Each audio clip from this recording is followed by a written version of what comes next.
Pero si Ma'am Anelio, mas nakakadagdag ng ganda yung pag-smile mo. And also, combining with your very energetic and lively start of the presentation or the lesson, very good ka doon.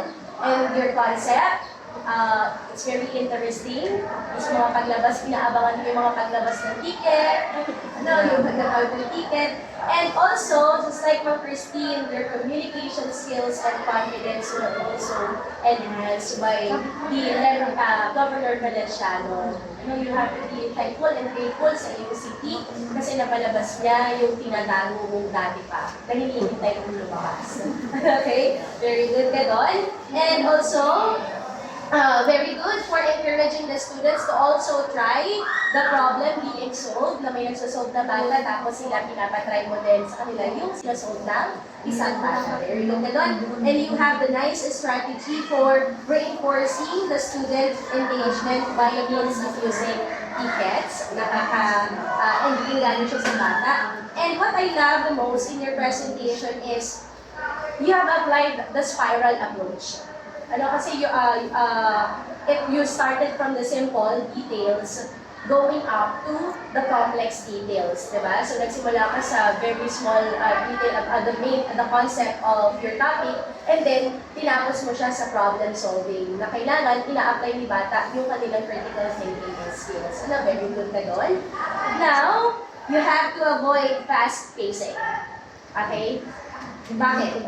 Kasi kapag fast pacing, there's no retention or there's no mastery of the lesson. So dapat just one step at a time. Okay, kasi medyo mabilis ka, siguro ito ay kinakabahan, para hindi mawala yung sasabihin mo. But you have to avoid that para meron tayong retention. Okay? And also is, aside from over, okay, you have to protect your students reading the fraction. 2 over 3 can be read 2/3, right? 1 over 4 can be read as 1/4. And also sila nasaling sila as 1 over 4, 1 over 2. Alright? So just be mindful with that. And also is,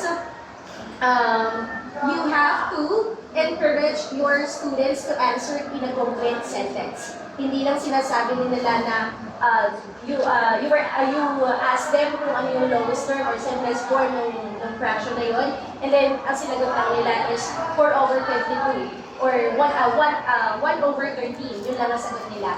But you should encourage them that the lowest term of 4 over 52 is 1 over 13. Alright? So try to encourage the students also. And you have to correct your students dun sa pinaka-basic na is equals to, na ang dami na nagkakamali, no? It is equal to. And also, all materials used should be removed before assessment. But overall, congratulations, Ma'am Allen. I think, do not stop listening and learning.